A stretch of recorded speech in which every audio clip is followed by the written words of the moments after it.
By the end of the two world wars, Europe was in turmoil. Its people were distraught and poverty-ridden. It seemed virtually impossible that Europe would ever see a full recovery. It appeared that recovery would only be possible with the unification of Europe's countries and the cooperation that would come along with it. And yet, in the past, unification had only been possible in Europe under the aggressive power of rulers such as Napoleon, Bismarck, or Hitler. After World War II, the Christian Democrats were the strongest proponents for unification. They tried to rally Christians as a way of unifying the rest of Europe's citizens. In addition, many leaders of wartime resistance groups advocated for a new United States of Europe. It was at this time that the Soviet Union took Eastern Europe under its wing.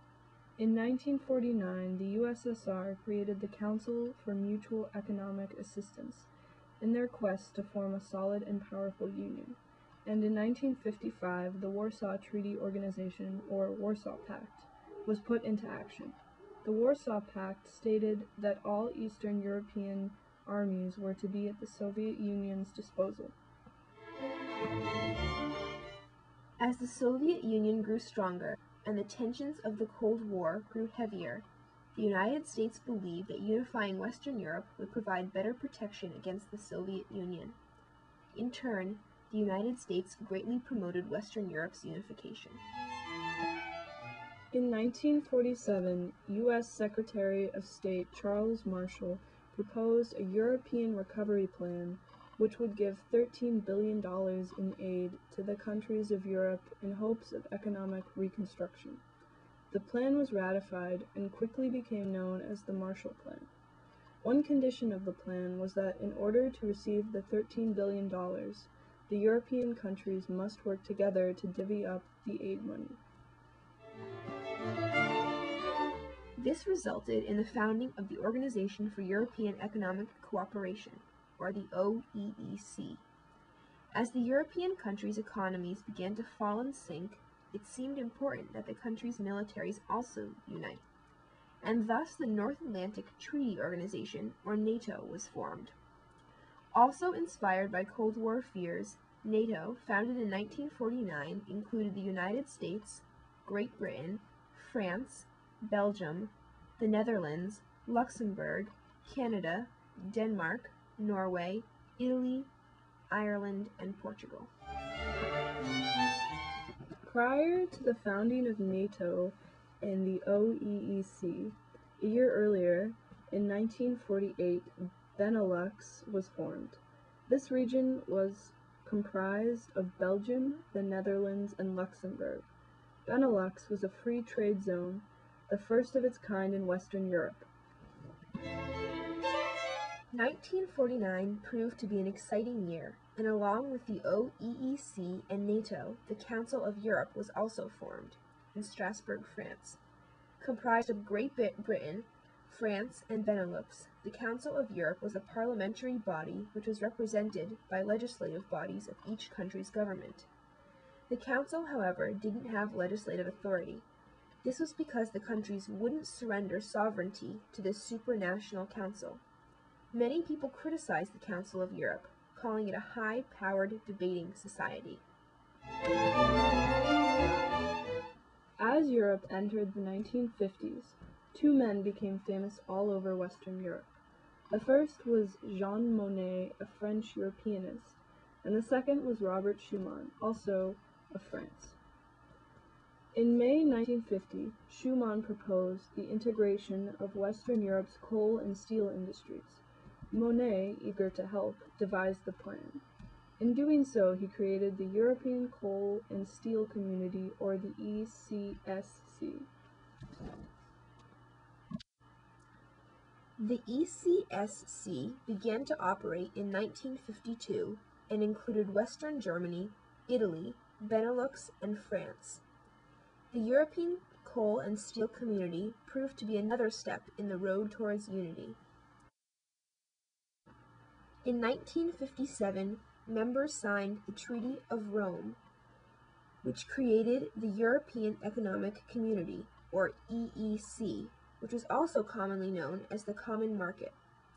Its headquarters were in Brussels, and there are more than 175 million people in the EEC upon its inception. Great Britain rejected membership in the EEC and therefore was not a member. The EEC worked to eliminate all internal tariffs, as well as regulate tariffs to non-member countries. At the same time, the EEC created the European Atomic Community, or Euratom, as a way of conducting peaceful atomic research within Europe. Up until this point, the countries of the EEC got along well, and it seemed that unification was coming to Western Europe at last. That is, until 1958, when Charles de Gaulle came to power in France. He stated that he wanted unification only if France were the leader and could benefit above all. 8 years later, in 1966, Charles de Gaulle grew worried about the US's involvement in NATO. As a result, he pulled out the French troops. Great Britain had rejected membership in the EEC earlier, but applied for membership in both 1963 and 1967. At this time, Charles de Gaulle, desiring to remain the most important member country in the EEC, vetoed Great Britain's application.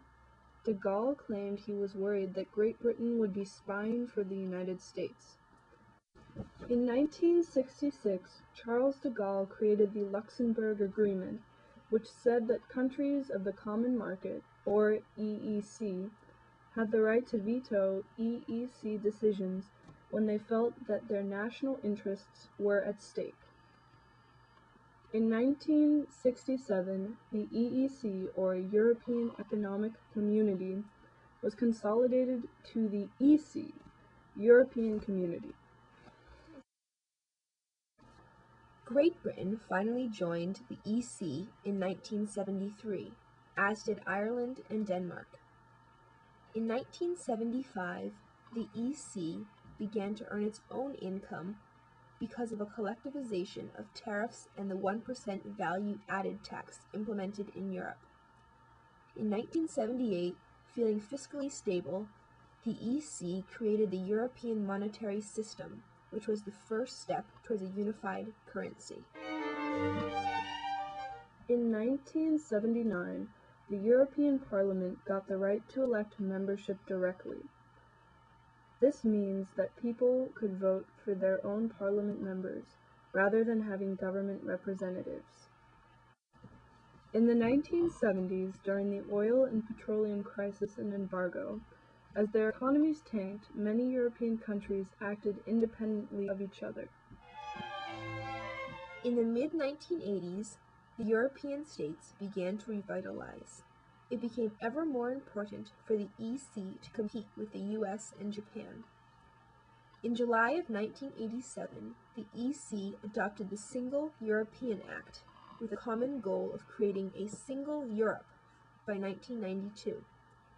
The Single European Act called for integrated markets free of exchange controls and barriers for the movement of capital and labor. It also ended the veto power Charles de Gaulle had formed with the Luxembourg Agreement in 1966. In 1992, the Maastricht Treaty, also known as the Treaty of European Union, was rejected by the Danish voters. Fortunately, all of the other countries ratified it, so in 1993, the Danes reversed their vote. One of the goals of the treaty was to eventually create common defense and foreign policies. It also called for a single European currency by 1999. Now, 10 years later, nearly every country in Europe has adopted the euro currency system.